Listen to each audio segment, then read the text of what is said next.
Hello and welcome to this Yin Yoga class. Today someone is actually assembling furniture upstairs, and the reason why I wanted to film today while there is chaos going on the first floor of this house is that a lot of the times we tend to do Yin Yoga or yoga in general with music and essential oils and a very controlled environment.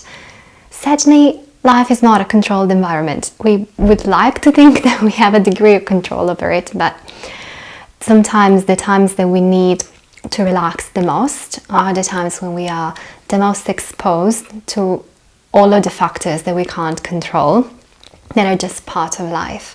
So I thought that at least one of these Yin classes should really mirror the noise that we have in real life, the distractions, the things that annoy us, and should show how to bring those into our yoga practice, so that once we take our yoga practice back off the mat, we actually know what to do and how to manage. So brace yourselves, there will be a few bumps and things like that, and just really let them be. Just let that be life. Let it move on the way it's supposed to. You're gonna need 2 bolsters and a yoga strap, and we're actually getting started using both of our bolsters. The first bolster is gonna go in an horizontal line and it's designed to support our knees.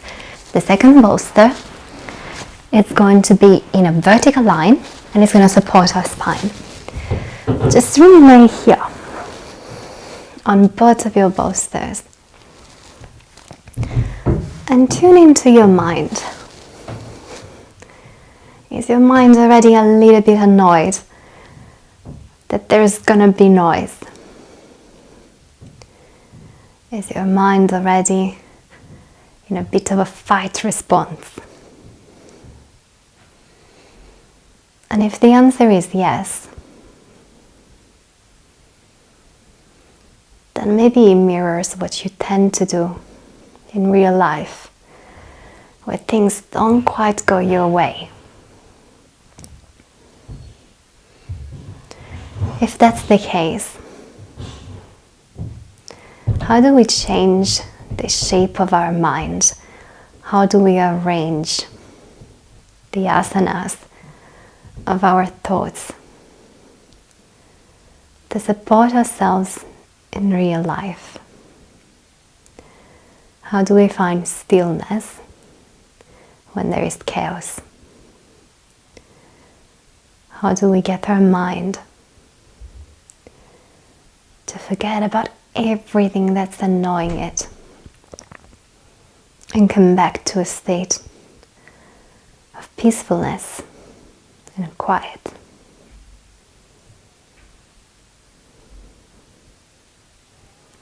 It's really hard to know the answers to these questions, but we can always accept that there is no one easy solution to this. We can just do our best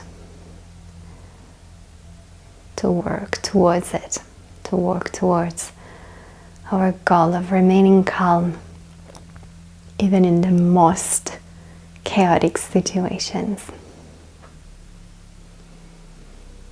You are very welcome to stay here,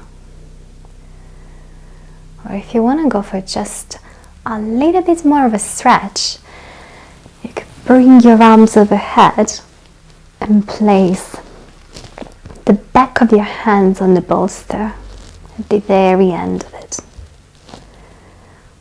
If you're going for this variation, then draw your ribs in just slightly.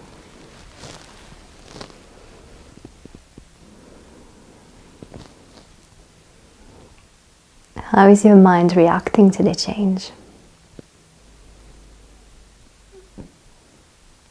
Has the shape of your mind changed now that your physical shape has changed?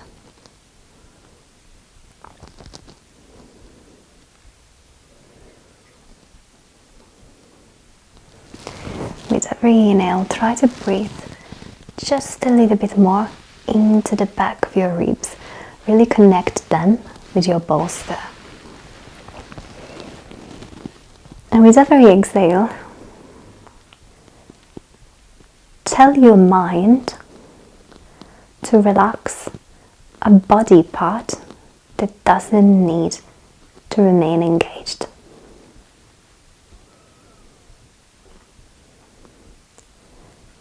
Inhale and fill up your ribs. Connect them to your bolster. And exhale, relax your neck. Inhale to fill up your lungs. Exhale to relax your jaw.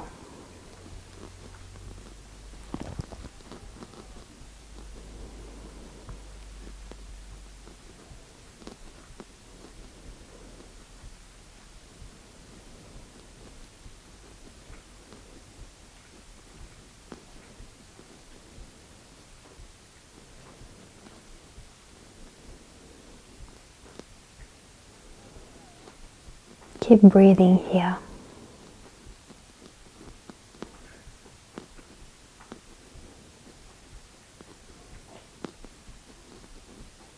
Keep trying to ground yourself into the physical sensations. Connect your mind with all of your body parts. And turn your attention inward.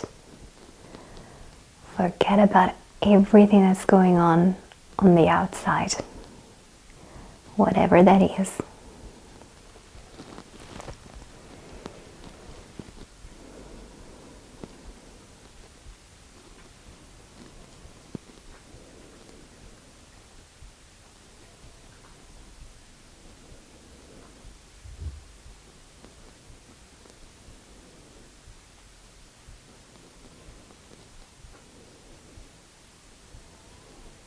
Taking just a couple more breaths here.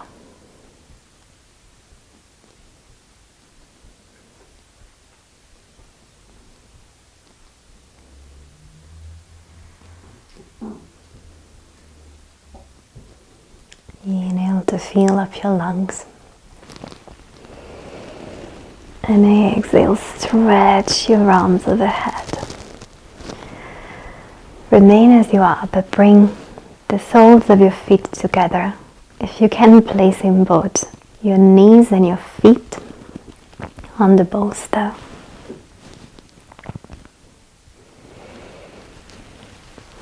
Take time to open up your hips. If you want to, you could potentially use your hands to just press your outer thighs a little bit closer to the ground. Bring your hands on your rib cage and start breathing into the sides of your body.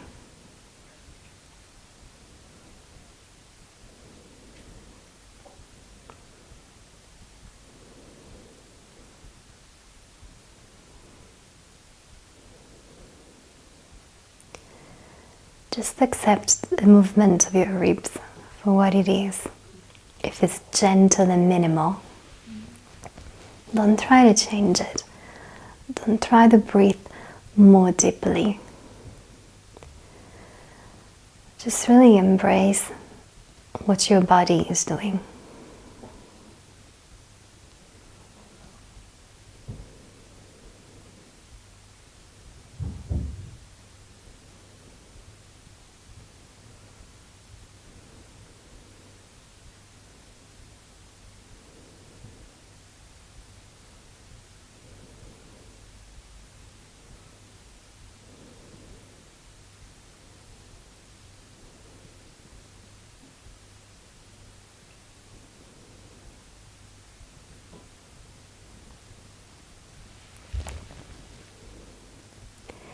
Ever so gently, move your hands to the top of your ribs. Have your fingertips on your belly. And maintain the reach tops of your hands on the top of your rib cage. Just breathe there. Do you feel more?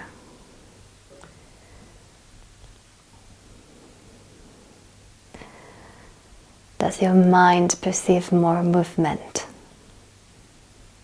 And does more movement keep your mind more focused? Is that something that helps your mind remain anchored into your body and into the present moment? And if the answer is yes,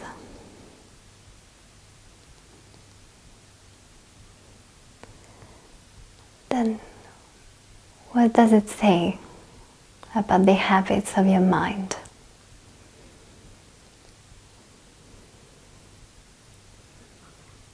Does it tend to like action?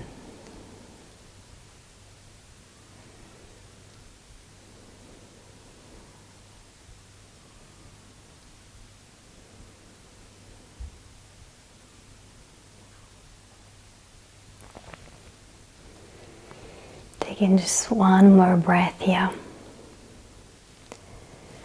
And as you exhale, moving the palms of your hands onto your belly. They are entirely on the soft part of the belly. Just breathing there. Connect your fingertips with your skin or with the fabric of your clothes. And maybe press your fingertips just slightly towards your spine. As you inhale, feel your fingertips rise. And as you exhale, feel the effort of your fingertips become more and more minor.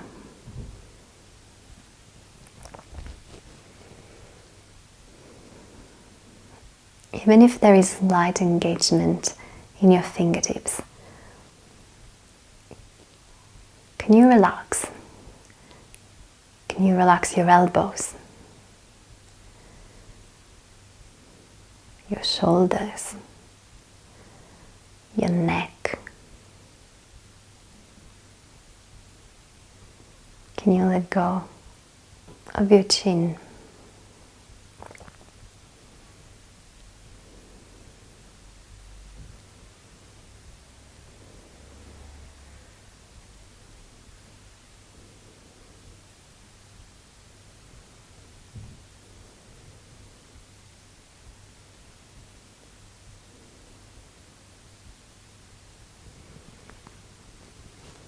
Taking just one more breath here.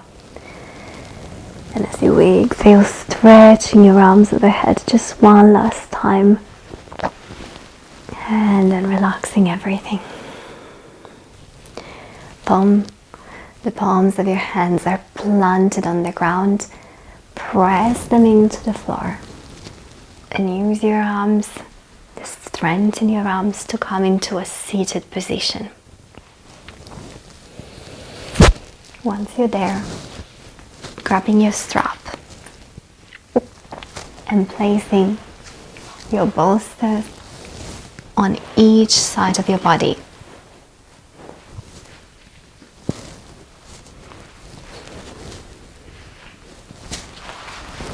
Come with your upper body on the ground.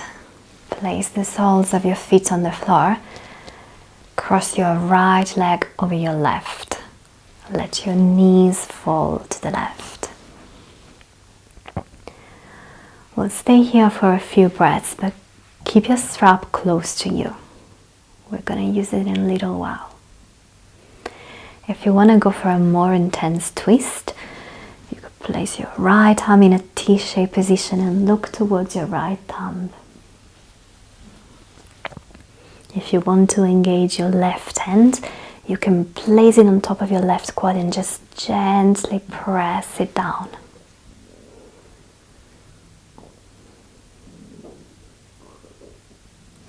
Draw your belly in and keep breathing.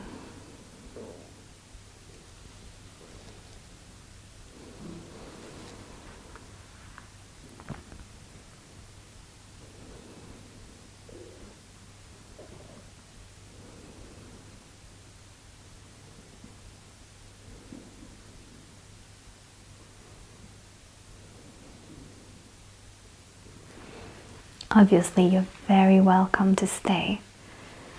But if you want to go for just a bit of a more intense stretch, then place the strap under the sole of your right foot. Grab both extremities of the strap with your left hand, straighten your right leg. Bring it as high up and to the left as you can, but keep peeling the right shoulder open. Keep trying to glue your right shoulder blade with the ground.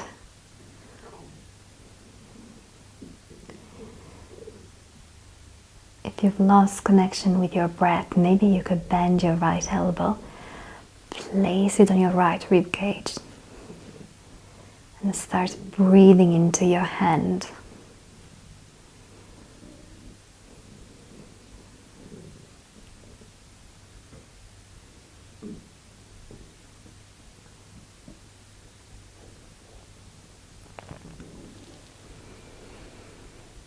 Wherever you are, whatever you're feeling,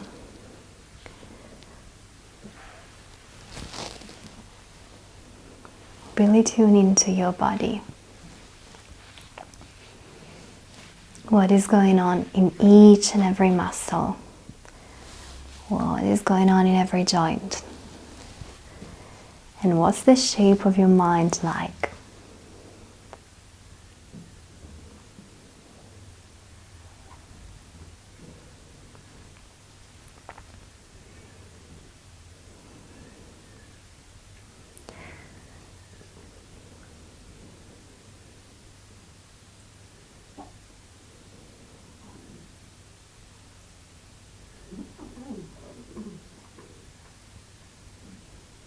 Taking one more breath, and as you exhale, taking all of the steps you need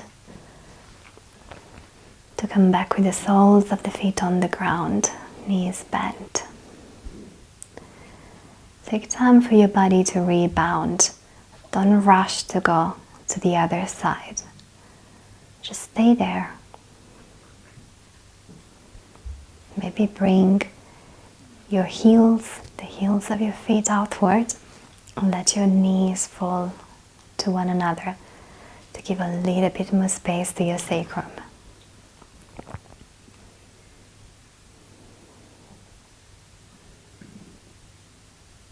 Taking just a few more breaths here.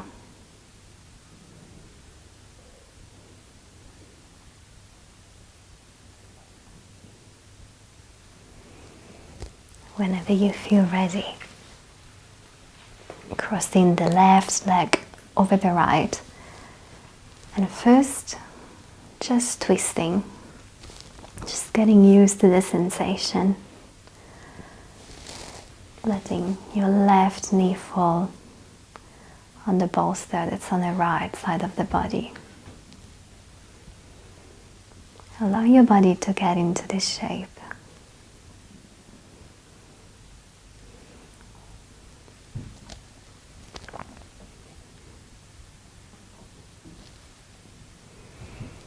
If you want to use your right hand to press down on your left quad, you're very welcome to do that.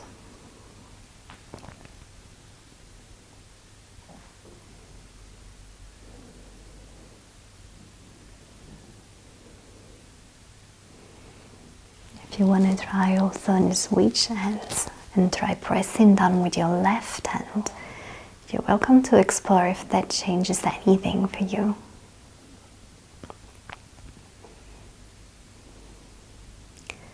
And just stop a second to examine how your mind responds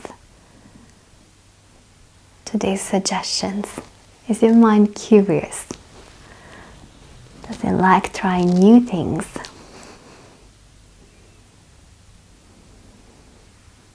Taking one more breath here. And as you exhale, grabbing your strap, placing it under the sole of your left foot and straightening your left leg.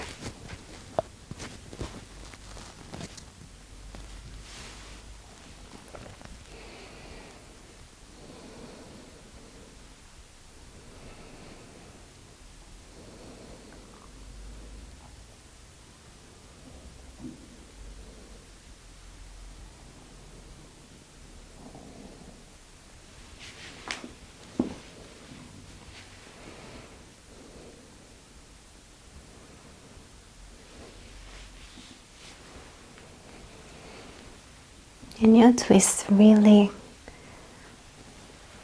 tune into your body. And specifically, become one with your left leg. What is going on there? Can you describe the sensations that every portion of your left leg is experiencing?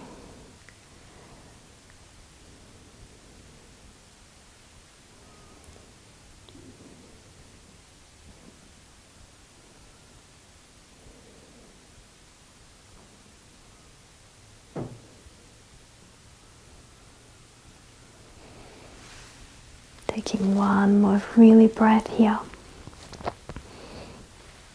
And exhale, undo your shape ever so gently. Come with the soles of your feet onto the ground. And focus on that feeling. Maybe lift your tippy toes off the floor and then place them back down.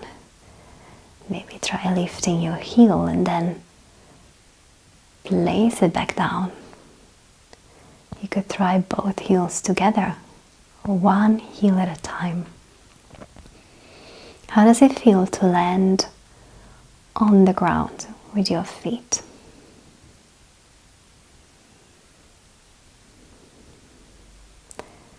Are you happy when your feet make contact with the ground? Does your mind enjoy the idea of having your feet firmly planted on the floor?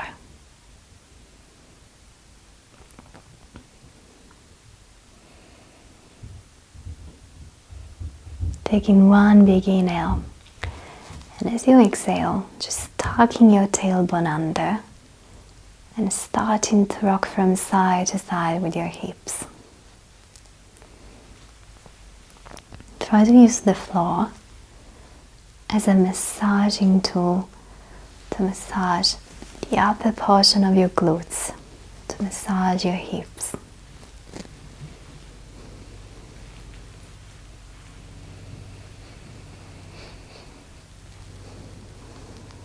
Inhale here. And exhale, come back to stillness. Place the palms of your hand on the ground. Press them into the floor. And come once again into a seated position. You can move the strap on one side, but keep both of your bolsters.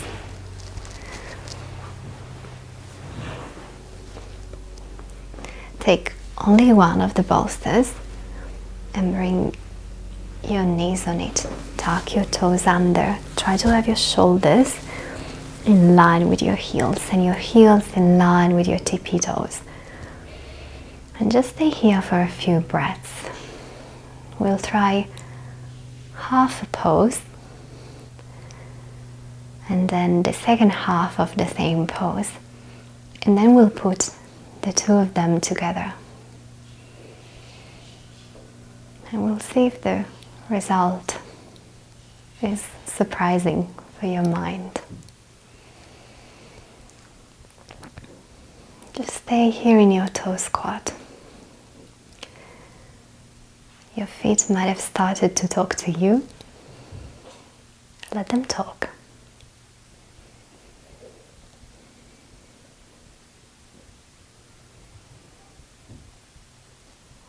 If you need a distraction because your mind is focusing way too much on the stretch in the soles of your feet, you could always lift your arms up towards the sky, draw your pinkies to one another, reach up with your fingertips, but draw your ribs in. Has this distracted your mind?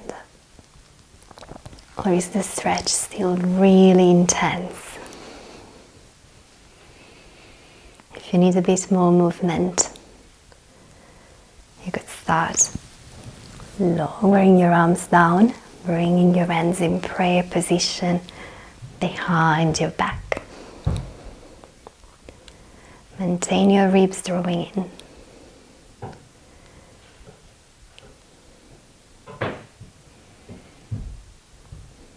Taking 3 more breaths here.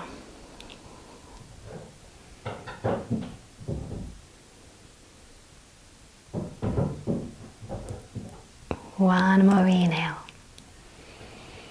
And exhale, release your hands, place them on the bolster, very mindfully. Start bringing your knees to the ground. Place the bolster 15 or 20 centimeters away from your knees and bring your elbows on the bolster. Straighten your arms. Let your forehead fall on the bolster. If it's going okay, you could try walking your knees a bit further away from the bolster, just intensifying the back bend.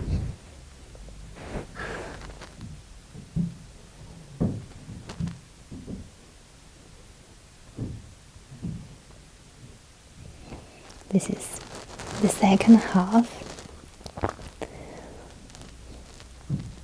of the same pose. We'll put together our toe squat in this modified version of puppy pose, and we'll get into a posture that is actually a lot more relaxing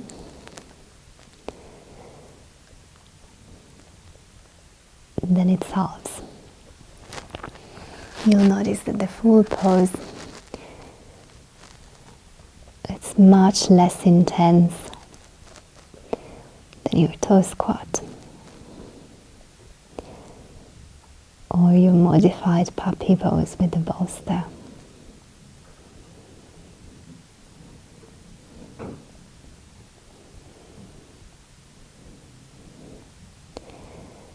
Taking just 3 more breaths here. And if you got extra space,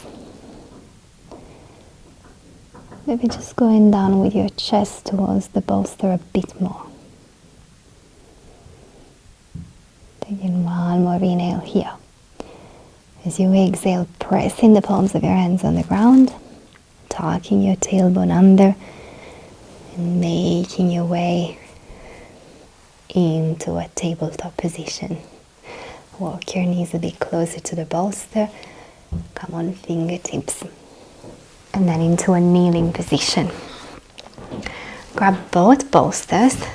Place the bolster that's a little bit less tall, closer to your knees. And place the second bolster roughly 10 centimeters away from the first one. Step with your knees on top of the first bolster. Toes tucked under. Place your elbows on bolster number 2. And then straighten your arms. Let your forehead fall to bolster number 2.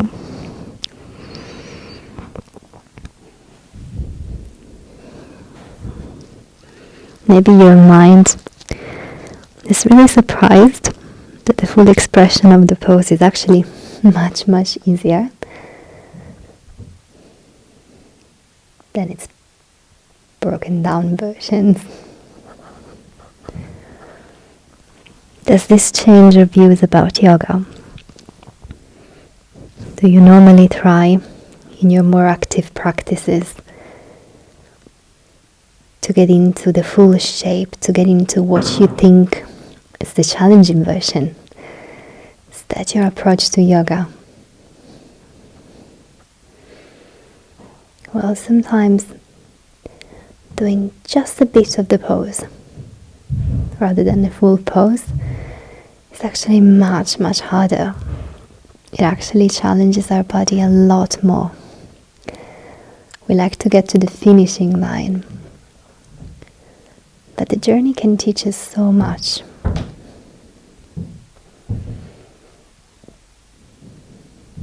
Taking just 3 more breaths here.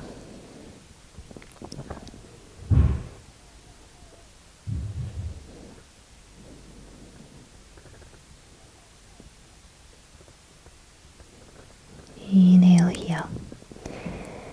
And exhale, place your fingertips on the ground. wave your spine to come into sort of a tabletop, and without disrupting your body, just coming into a kneeling position. Grab your bolsters, both of them, and stack them on top of one another. Bring your big toes to touch, your glutes on your heels, and let your chest fall on top of the bolsters.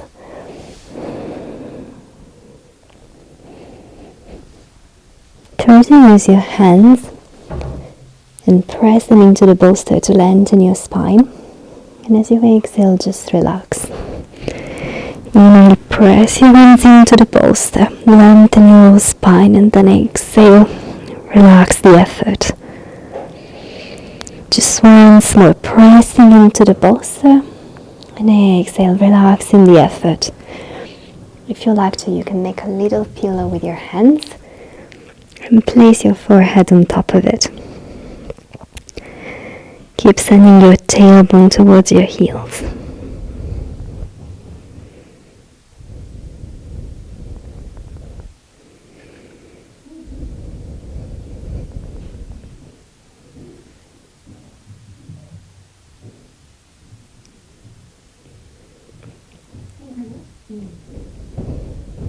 Taking one more breath here. Exhale, press your hands into the bolster. Come into a kneeling position. We'll make our way into a modified version of Shavasana. If you know that Shavasana is something that you really like to do on the ground without the support of any props, then all the more reason to give this variation a try. See if your mind is surprised. We're going to place both bolsters in an horizontal line. Bolster number 1 is going to support our knees. Bolster number 2, it's going to support our upper back. If this bothers your neck, if it doesn't feel that great, then maybe grab a little block and place it in support of your head. If this is feeling good, you could interlace your fingers behind your skull. You could have your arms straight overhead, or you could even bring your hands on your rib cage, connecting with your breath. Try to go for a variation that you've never tried before. In life, we always have to try things that we've never tried before. We always have to do stuff that scares us a little bit. So try and do it in your yoga practice as well. Try to train your mind to be open, to be fearless, and maybe even to be a little bit excited about trying new things.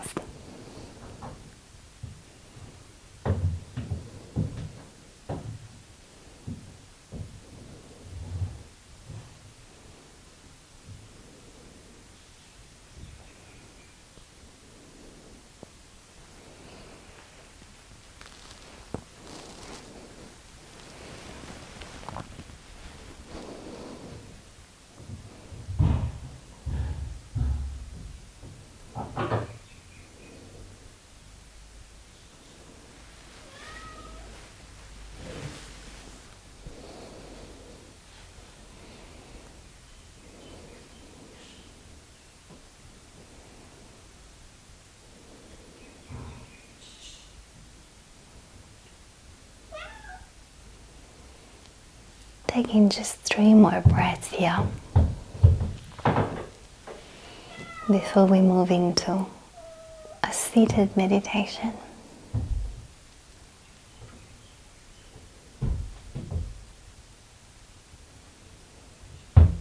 One big inhale and exhale.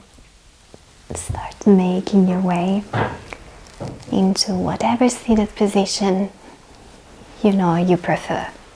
My suggestion, use your bolster to sit on top of it.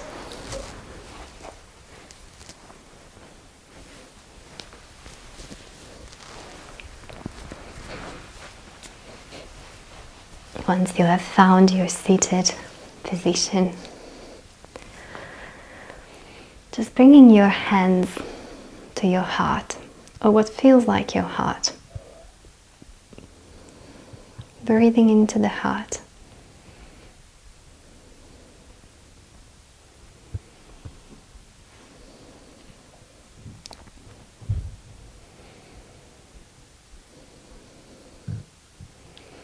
I would like you to think of your inhales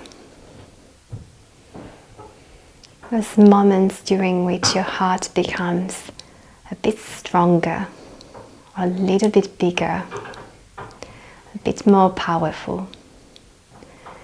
And with every exhale, think of your heart relaxing.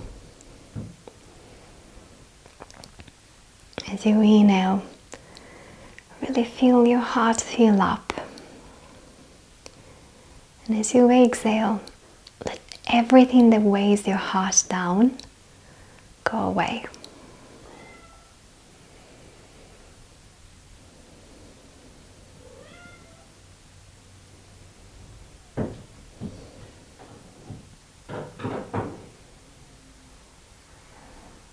Keep breathing into your heart. But see if you can lower just one hand down, whichever hand you like, and place it on its corresponding leg.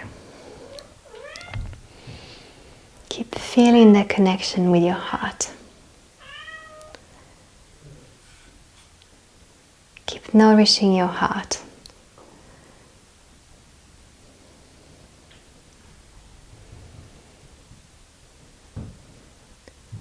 Maybe lower the second hand as well. And maintain that connection with the heart, even if you can't touch it anymore. Your heart is still there. You're still breathing into it. You're still nourishing it. It is still getting much stronger with every breath.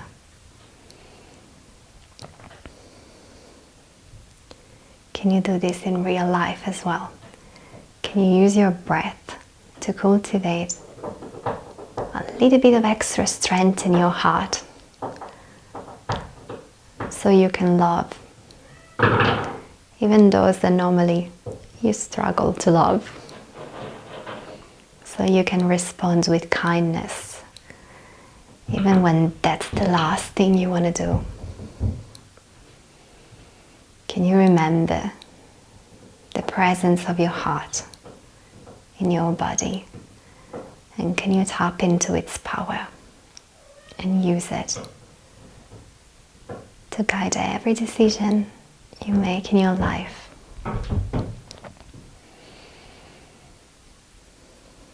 Taking one more big inhale here. And exhale, let it go. Twice more. Inhale, filling up your heart. Exhale, let it go. Inhale here. And exhale. Just really maintain your gaze inward. Keep feeling your heart. Keep breathing into it. Keep using it. Use it for real. Bring your hands in prayer position to heart center. Namaste.